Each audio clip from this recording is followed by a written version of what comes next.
അഭിനേതാക്കളുടെ സംഘടനയായ അമ്മയിൽ ഭരണപ്രതിസന്ധി രൂക്ഷം. ജനറൽ ബോഡിയിലും തുടർന്ന് മാധ്യമങ്ങൾക്ക് മുന്നിലും രാജി പ്രഖ്യാപിച്ച പ്രസിഡന്റ് ശ്വേതാ മേനോൻ സ്ഥാനത്ത് തുടരുമെന്ന് പ്രഖ്യാപിച്ചതാണ് പ്രതിസന്ധികൾക്ക് കാരണം. ജനറൽ ബോഡിയിലും തുടർന്ന് മാധ്യമങ്ങൾക്ക് മുന്നിലും രാജി പ്രഖ്യാപിച്ച പ്രസിഡന്റ് ശ്വേതാ മേനോൻ സ്ഥാനത്ത് തുടരുമെന്ന് പ്രഖ്യാപിച്ചതാണ് പ്രതിസന്ധികൾക്ക് കാരണം. സംഘടനയിലെ പ്രശ്നങ്ങൾക്ക് പരിഹാരം കാണാൻ ലക്ഷ്യമിട്ട് മുന്നോട്ട് പോകവെയാണ് അഡ്ഹോക് കമ്മിറ്റി പ്രതിസന്ധിയിലായത്. ഇതോടെ ശ്വേതാ മേനോനെ പിന്തുണച്ചുകൊണ്ട് രാജിവെച്ചവരാണ് സത്യം പറഞ്ഞാൽ ഇപ്പോൾ വഴിമുട്ടി നിൽക്കുന്നത്. മല്ലികാ സുകുമാരനാണ് ഇതിൽ പ്രധാനപ്പെട്ടത്. കാരണം ലക്ഷ്മി പ്രിയയും മല്ലികാ സുകുമാരനും ശ്വേതാ മേനോന് ഒരു പിന്തുണ നൽകിക്കൊണ്ടാണ്, ശ്വേതയ്ക്കൊപ്പം എന്ന് പറഞ്ഞുകൊണ്ടാണ് രാജിവെച്ചത്. എന്നാൽ ശ്വേതാ മേനോൻ ഇപ്പോൾ എല്ലാം മറന്ന് ഇപ്പോൾ തിരിച്ചു വരാൻ, പ്രസിഡന്റ് സ്ഥാനം താൻ വിട്ടുകൊടുത്തിട്ടൊന്നുമില്ല, താൻ തിരിച്ചു വരുന്നു എന്ന് പറഞ്ഞുകൊണ്ട് തിരിച്ചു വന്നിരിക്കുകയാണ്. താരസംഘടനയായ അമ്മയിലെ ആഭ്യന്തര തർക്കങ്ങൾ രൂക്ഷമാകുന്ന പശ്ചാത്തലത്തിൽ സംഘടനയുടെ ഭാവി യുവതലമുറയുടെ കൈകളിലേക്ക് കൈമാറണമെന്ന ആവശ്യമുയർത്തി നടി മാല പാർവതി. യുവനടൻ ധ്യാൻ ശ്രീനിവാസന്റെ നേതൃത്വത്തിൽ ചെറുപ്പക്കാരായ താരങ്ങൾ സംഘടനയുടെ ഇലക്ഷനിൽ മത്സരിക്കണമെന്നും ഭരണം ഏറ്റെടുക്കണമെന്നുമാണ് ഭൂരിഭാഗം അംഗങ്ങളുടെയും വിനീതമായ അഭിപ്രായമെന്ന് മാല പാർവതി പറഞ്ഞു. ഈ പ്രതിസന്ധി ഘട്ടത്തിൽ നേതൃത്വം ഏറ്റെടുക്കാൻ ധ്യാൻ ശ്രീനിവാസൻ സന്നദ്ധത അറിയിച്ചിട്ടുണ്ടെന്നും വിവരമുണ്ട്. യൂട്യൂബർമാരും ചില താൽപര്യക്കാരും പ്രചരിപ്പിക്കുന്നത് പോലെ സംഘടനയെ റിസീവർ ഭരണത്തിലേക്ക് വിട്ടുകൊടുക്കരുതെന്നും എത്രയും പെട്ടെന്ന് ജനാധിപത്യ രീതിയിൽ ഇലക്ഷൻ നടത്തി പുതിയ ഭരണസമിതി വരണമെന്നുമാണ് ഉയരുന്ന ആവശ്യം. മമ്മൂട്ടി, മോഹൻലാൽ, സുരേഷ് ഗോപി തുടങ്ങിയ മുതിർന്ന താരങ്ങൾ മാറി നിൽക്കാതെ സംഘടനയുടെ രക്ഷാധികാരികളായിരുന്ന ഈ ചെറുപ്പക്കാരെ വഴി നടത്തണമെന്നും മാല പാർവതി പറയുന്നു. അമ്മ സംഘടനയുടെ ജനറൽ ബോഡി യോഗവുമായി ബന്ധപ്പെട്ടുണ്ടായ വിവാദങ്ങളിൽ നടി ശ്വേതാ മേനോനെ പിന്തുണച്ചും സംഘടനയിലെ മറ്റു ഭാരവാഹികളുടെ നിലപാടുകളെ വിമർശിച്ചും നടി പ്രിയങ്ക അനൂപ് രംഗത്ത്. ജനറൽ ബോഡിയിൽ അവതരിപ്പിച്ച കണക്കുകളിലെ പിഴവുകൾ മുൻകൂട്ടി ചൂണ്ടിക്കാണിക്കാതിരുന്ന ഓഡിറ്റർക്കും അഡ്വക്കേറ്റിനും ഇതിൽ വ്യക്തമായ പങ്കുണ്ടെന്നും ഒരു സ്ത്രീയെ ചേർത്ത് പിടിക്കുന്നതിന് പകരം ഒറ്റപ്പെടുത്താനാണ് എല്ലാവരും ശ്രമിച്ചതെന്നും പ്രിയങ്ക പറയുന്നു. ജനറൽ ബോഡി വയ്ക്കുമ്പോൾ കണക്കുകൾ അംഗങ്ങളെ ബോധ്യപ്പെടുത്തണം. ശ്വേത അവതരിപ്പിച്ച കണക്കുകൾ കൃത്യമല്ല. കണക്കുകൾ എല്ലാം അറിയുന്ന ഓഡിറ്റർ എന്തുകൊണ്ട് പ്രശ്നങ്ങൾ ശ്വേതയെ ചൂണ്ടിക്കാണിച്ചില്ല? ഈ പറയുന്ന ഓഡിറ്റർക്കും അഡ്വക്കേറ്റിനും അറിയില്ലേ ഇങ്ങനെയൊരു സാധനം ജനറൽ ബോഡിക്ക് വച്ചാൽ പാസ് ആകില്ലെന്ന്? അത്രയും അറിവുള്ള ആൾക്കാരാണല്ലോ അവര്. സ്ത്രീകൾ ഭരിക്കുമ്പോൾ അവർക്ക് തെറ്റുകൾ പറ്റാം, കാരണം അവർക്കത് സംബന്ധിച്ച് അനുഭവ പരിചയമില്ല. തെറ്റുകുറ്റങ്ങൾ ചൂണ്ടിക്കാണിച്ച് അടുത്ത വർഷത്തേക്ക് നല്ല രീതിയിൽ ചെയ്യാനുള്ളത് പറഞ്ഞു കൊടുക്കുകയാണ് വേണ്ടത്. ഞാൻ ലാലേട്ടന്റെ തൊട്ടടുത്തിരുന്നയാളാണ്. അദ്ദേഹത്തിന്റെ മുഖഭാവം ശ്രദ്ധിച്ചാൽ അറിയാൻ പറ്റും എത്ര വിഷമിച്ചാണ് അദ്ദേഹം ഇരുന്നതെന്ന്. കാരണം ഇവരൊക്കെ എന്ത് കഷ്ടപ്പെട്ട് ഉണ്ടാക്കിയെടുത്ത സംഘടനയാണ്. ഇത് മുഴുവൻ കേട്ടൊരാൾ ഇരിക്കുമ്പോൾ എന്തൊക്കെയാണ് അവിടെ നടന്നത്? ഇത്രയും വലിയൊരു മനുഷ്യൻ ഇരിക്കുമ്പോൾ ആ മാന്യത നമ്മൾ കാണിക്കേണ്ടതല്ലേ? കണക്കിന്റെ മിസ്റ്റേക്കാണ് ഈ പ്രശ്നങ്ങൾ കൂടാൻ കാരണം. അവർക്ക് പറഞ്ഞു കൊടുത്തുകൂടെ ഇപ്പോൾ ജനറൽ ബോഡി വെക്കണ്ട, വച്ചു കഴിഞ്ഞാൽ പ്രശ്നമാകും, അതുകൊണ്ട് ചെറിയ പ്രോബ്ലംസ് ഉള്ളത് കൊണ്ട് കണക്ക് അവതരണം 2 മാസത്തേക്ക് നീക്കിവെക്കുന്നു എന്ന് പറഞ്ഞിരുന്നെങ്കിൽ ഈ ഒരു വിഷയവും ഉണ്ടാവില്ലായിരുന്നു. തെറ്റ് അവിടെയാണ് സംഭവിച്ചത്. അൻസിബയുടേതടക്കം എന്ത് പ്രശ്നമുണ്ടായിരുന്നുവെങ്കിലും മെയിൻ കാര്യം ഇതാണ്.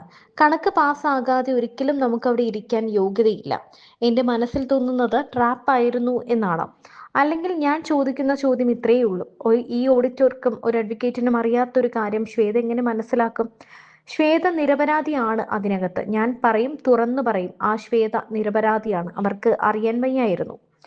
ഈ പ്രശ്നങ്ങൾ വന്നെങ്കിൽ പോലും ശ്വേതയെ മാത്രമായി ഞാൻ ഒരിക്കലും കുറ്റം പറയില്ല. കാരണം സംഘടനയിലെ എല്ലാവരും കൂടിയാണ് ഇതൊക്കെ നോക്കേണ്ടിയിരുന്നത്. കണക്കുകൾ 21 ദിവസം മുൻപ് കൊടുക്കണം.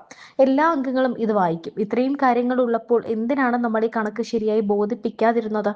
ശ്വേത കുറേ നേരം പിടിച്ചു നിന്നു. ഒരു ലേഡി എന്നുള്ള നിലയ്ക്കാണ് ഞാൻ പറയുന്നത്. ഒരു സംഘടന എന്ന നിലയിൽ പ്രവർത്തിക്കുമ്പോൾ എന്ത് പ്രശ്നം ഉണ്ടായാലും ഒറ്റക്കെട്ടായി പ്രവർത്തിക്കുകയല്ലേ വേണ്ടത്? അവരെ ചേർത്ത് നിർത്തുകയായിരുന്നു ചെയ്യേണ്ടിയിരുന്നത്, അല്ലാതെ തല്ലി പിരിയുകയായിരുന്നില്ല.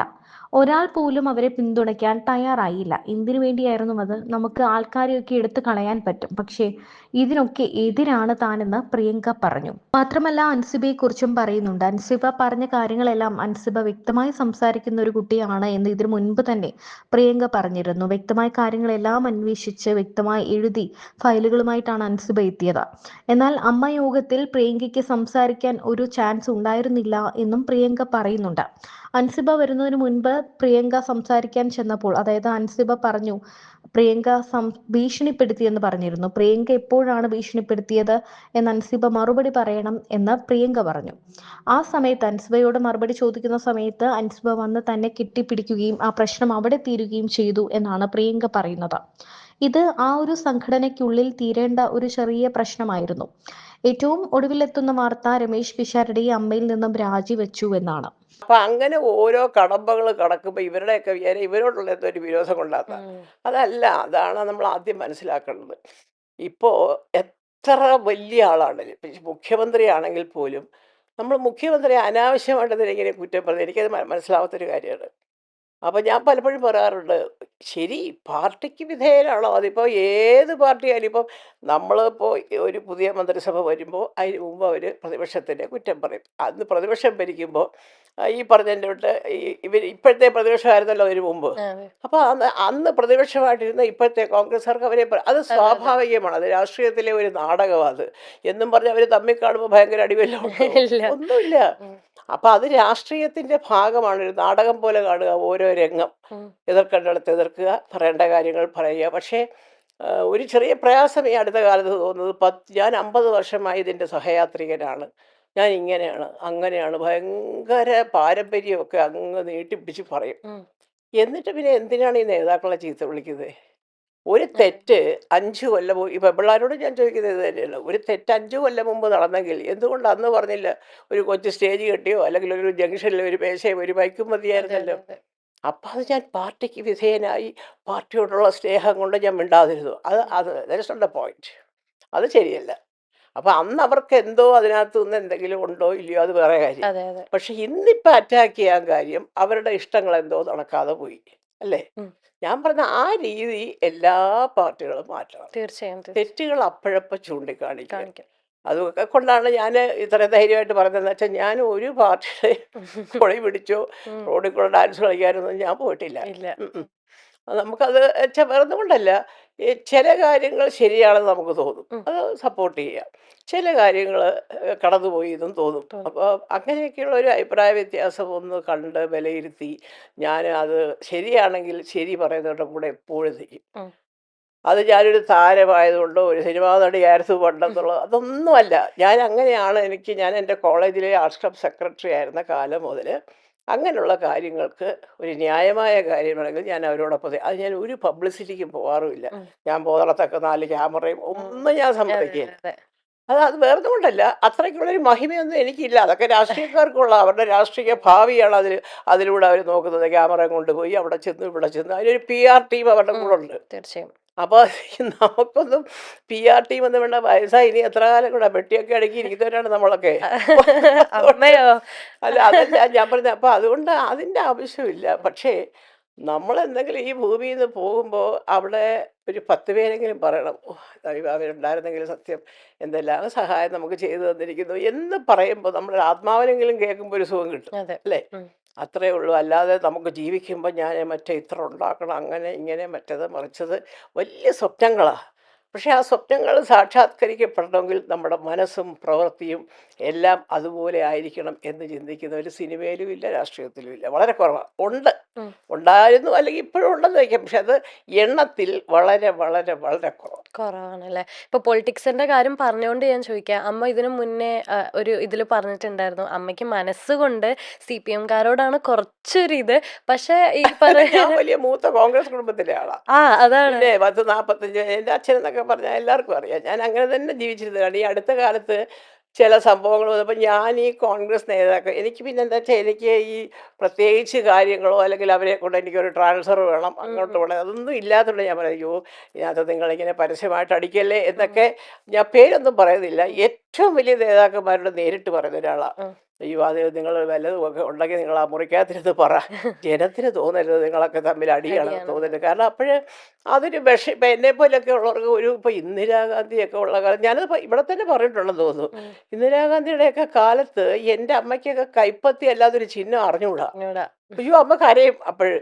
അപ്പം അത് ഞങ്ങൾ അമ്മയെ പറ്റി ഒരു കഥ വരെ ഞങ്ങൾ പണ്ട് പറഞ്ഞിട്ടുണ്ട്. ഇങ്ങനെ ഒരിക്കൽ അമ്മ എടുത്ത് അമ്മ ഇത്തവണ വേറെ അദ്ദേഹത്തിന് കൊടുത്താലോ എന്നൊക്കെ ചോദിക്കുമ്പോൾ അമ്മ തിരിച്ചു വന്നപ്പോൾ പറഞ്ഞത്, എന്നൊക്കെ വിചാരിച്ചാ പോയത്. പക്ഷെ എൻ്റെ മോളെയില്ല കൈപ്പത്തി കണ്ടപ്പോൾ എനിക്ക് ഇന്ദിരാഗാന്ധിയുടെ കൈപ്പത്തി ഓർമ്മ വന്നു. അമ്മ കരയുവാ. അപ്പം അത്രയ്ക്ക് ഈ അറ്റാച്ച്ഡ് ആണ്. പാർട്ടി എന്നുള്ളതിലുപരിയായിട്ട് ചില വ്യക്തികളെ ബഹുമാനിച്ചിരുന്നു എല്ലാവരും അല്ലേ. പിന്നെ എൻ്റെ അച്ഛൻ വല്യച്ഛന്മാർ കൈനിക്കര കുടുംബം എന്ന് പറഞ്ഞ് ചങ്ങനാശ്ശേരി പെരുന്നേലാണ് തറവാട്. അപ്പോൾ അവരൊക്കെ എന്ന് പറഞ്ഞാൽ ഈ ഒറിജിനൽ ഗാന്ധിസം, അതായത് ഗാന്ധിയന്മാരായിട്ട് ജീവിച്ചവരാണ്. അതെ. ജീവിതത്തിൽ അങ്ങനെ ഖദർ മാത്രമേ ധരിക്കൂ, ഉം. ഇങ്ങനെ എന്ത് കാര്യത്തിനും സത്യസന്ധമായിട്ട് കൂടെ നിൽക്കും. എൻ്റെ അച്ഛനാണെങ്കിൽ സംസ്കൃതവും അറിയാമായിരുന്നു, മലയാളവും അറിയാം. ആ. അങ്ങനെ യൂണിവേഴ്സിറ്റിയിലൊരു താളിയോല ഗ്രന്ഥങ്ങളൊക്കെ ഉള്ള ഒരു സെക്ഷനുണ്ട്, മാനസ്ക്രിപ്റ്റ് ലൈബ്രറി എന്ന് പറയും. അവിടുത്തെ അസിസ്റ്റന്റ് ഡയറക്ടറൊക്കെ ആയിട്ട് പെൻഷനായ ഒരാളാണ്. അപ്പോൾ അച്ഛനൊക്കെ ഞങ്ങൾക്ക് പറഞ്ഞു തന്നിരിക്കുന്നത് പിന്നെ ഒരുപാട് ത്യാഗങ്ങൾ ഇതിനു വേണ്ടി ചെയ്ത് സ്വാതന്ത്ര്യ സമരകാലത്തെ കഥകൾ. അപ്പോൾ അതൊക്കെ കേട്ടാണ് ഞങ്ങൾ വളർന്നത്. പക്ഷെ നമ്മൾ വളർന്ന് വരുംതോറും നമ്മൾ കേട്ട ഒരു ചരിത്രത്തിൻ്റെ നിന്ന് ഒരുപാട് മാറിപ്പോകുന്നു പെരുമാറ്റ രീതി. ഉം. അപ്പോൾ വിചാരിച്ച എന്തപ്പോൾ സംഭവം. അപ്പോൾ ഓരോരുത്തരും അതല്ല ഇപ്പം അങ്ങനെയല്ല, ഇപ്പം ഈ അധികാരമാണ് എന്നൊക്കെ പറയുമെങ്കിലും നമ്മൾ ഈ അധികാരത്തിൻ്റെ പുറകെ പോകാത്തതുകൊണ്ടായിരിക്കും. ഉം. അപ്പം ഞാൻ വിചാരിക്കും ഇതിൽ ഒന്നോ രണ്ടോ പേര് വിചാരിച്ചാൽ പോരെ. ഇപ്പം ഇന്നലെ തന്നെ പുതിയ മുഖ്യമന്ത്രി എടുത്തപ്പോൾ കുറച്ച് കാര്യങ്ങൾ പറഞ്ഞു, ഞാൻ അങ്ങനെ ചെയ്യും ഇങ്ങനെ. ഇതൊക്കെ പ്രാവർത്തികമാകട്ടെ എന്ന് ഞാൻ ബഹുമാനപ്പെട്ട മുഖ്യമന്ത്രി ശ്രീ വി ഡി സതീശനോട് അപേക്ഷിക്കുകയാണ്. കാരണം അദ്ദേഹത്തിന് സാധിക്കും. പക്ഷേ അതെ. നിങ്ങളെല്ലാവരും വിചാരിക്കുന്നില്ല, ഒരുപാട് ബോണ്ടേജ്, അത് ഈ തടസ്സങ്ങളെന്ന് പറയുന്നതൊക്കെ പാർട്ടിക്കുള്ളിൽ നിന്ന് തന്നെ വരുന്നതല്ല, അത് അവർ പേഴ്സണലി ഉണ്ടാക്കുന്നതല്ല. അല്ല. ഇപ്പോൾ തന്നെ ബഹുമാനപ്പെട്ട മുൻ മുഖ്യമന്ത്രി സഖാവ് ശ്രീ പിണറായി വിജയനെ കിടന്ന് കുറ്റം പറയുന്നത്, അതാണ് ഞാൻ ആദ്യം പറഞ്ഞത്. ഉം. എന്തുകൊണ്ട് അവർ നേരത്തെ പറയാത്തത്? ഈ ഇലക്ഷൻ വന്ന് തോറ്റപ്പോഴാണോ പറയേണ്ടത് പണ്ടിങ്ങനെ ചെയ്തു അതൊക്കെ കണ്ണൂരുകാരല്ല തിരുവനന്തപുരംകാർ പറഞ്ഞാലും അത് തെറ്റാന്നുള്ള അഭിപ്രായക്കാരിയാണ് ഞാൻ. കാരണം പറയണമെങ്കിൽ അപ്പോൾ പറയണം, ചെയ്ത് തെറ്റ് നടന്ന സമയത്ത് പറയണം. അന്ന് ഭരിക്കുന്നു, അപ്പോൾ അതുകൊണ്ട് നമുക്ക് നേട്ടമുണ്ട്, ഇപ്പം ഭരണം പോയി, എന്തൊക്കെയോ ഇനി നമുക്ക് കിട്ടാതെ പോകും. ഉം. അങ്ങനെയൊക്കെ സാധാരണക്കാർ എന്നോട്, ഞാനിപ്പോൾ ഈ അടുത്ത കാലത്ത് ഒരു 5 or 6 ഫംഗ്ഷന് പോയപ്പോൾ, എന്നാലും പിന്നെ ഒന്ന് ഇലക്ഷന് തോറ്റപ്പോൾ പിന്നെ മുഖ്യമന്ത്രി മാത്രമായോ കുറ്റക്കാരൻ ഉം. എന്ന് ചോദിക്കുന്ന എത്രയോ പേരുണ്ട്. അവർക്ക് അതെ. പാർട്ടിയെ പറ്റി ഒന്നും അറിയില്ല. ആ കൂട്ടത്തിലാണ് ഞാനങ്ങനെ സജീവമായിട്ട് ഈ പാർട്ടി എന്താണെന്ന് പഠിക്കാൻ നിന്നിട്ടുള്ള ആളൊന്നുമല്ല. അതൊക്കെ കൂടുതലും എൻ്റെ അച്ഛനമ്മമാർ എനിക്ക് പറഞ്ഞു തന്നിട്ടുള്ളതേ ഉള്ളൂ. അപ്പം അങ്ങനെയൊക്കെ പറയുമ്പോഴാണ് നമുക്ക് ചേടാ ഇന്നലെ വരെ ഇല്ലാത്ത കുറ്റം. ഉം. അയ്യോ, മുൻ മുഖ്യമന്ത്രിയുടെ കാര്യം പറയുമ്പോൾ അദ്ദേഹത്തിന് മരുമോനെ മന്ത്രിയാക്കി, എന്തേ ഇപ്പോഴില്ലേ, അതെ. അതെ. ഇപ്പം നടക്കുന്നുണ്ടല്ലോ അതെ. അല്ലേ. ഭർത്താവ് MP, അതെ. ഭാര്യ അതെ. അതെ. മന്ത്രി. അതെ. അതെ. ഇതിനു മുമ്പ് നടന്നിട്ടില്ലേ കമ്മ്യൂണിസ്റ്റ് പാർട്ടിയിലും കോൺഗ്രസ് എല്ലാ പാർട്ടിയിലും? പാർട്ടിയിലും. അതൊക്കെ ഞാൻ പറഞ്ഞത് അതൊന്നും ഒരു പ്രത്യേകമായിട്ടുള്ള ഒരു താല്പര്യം കൊണ്ടല്ല. അവരൊരു സജഷൻ പറയും, പാർട്ടി ഒപ്പം നിൽക്കുകയാണ്. ഇവരെല്ലാവരും പാർട്ടിയിലൂടെ വളർന്നവരാണല്ലോ, അതെ. അല്ലാതെ നമ്മളെപ്പോലെ ചുമ്മാ എന്നിട്ട് നിങ്ങൾ കൊള്ളാൻ കേട്ടോ എന്ന് പറയുന്ന ആൾക്കാരല്ല. അവരെല്ലാവരും തന്നെ വർഷങ്ങളായിട്ട് ഇപ്പോൾ കമ്മ്യൂണിസ്റ്റ് പാർട്ടി ആയാലും കോൺഗ്രസ് പാർട്ടി ആയാലും ഒരുപക്ഷെ ആ കാര്യത്തിൽ പാരമ്പര്യം വെച്ച് പറയാനായിട്ട് കുറവ് BJP-ക്കാർ. കാരണം അവരിപ്പോൾ പുതിയതായിട്ട് വന്നൊരു അതെ. പാർട്ടിയാണ്. അതെ. സ്വാഭാവികമായിട്ടും അവർ ഇതുപോലെ വളർന്നിരിക്കും. പുതിയ സാരഥികളൊക്കെ വന്ന് പുതിയ ആശയങ്ങളൊക്കെ പറയുമ്പോൾ അതിലൊരു ആകർഷരാവാം ചെറുപ്പക്കാരൊക്കെ അല്ലേ. അപ്പോൾ അതുകൊണ്ട് തന്നെയാണ് ഈ പറയുന്നത്. ഇപ്പോൾ എന്തെല്ലാം നമ്മൾ പറഞ്ഞാലും പുറത്ത്, ഇന്ത്യയുടെ പുറത്ത് സഞ്ചരിക്കുന്ന ഒരാളെന്നുള്ള നിലയിൽ അവിടെ ചെല്ലുമ്പം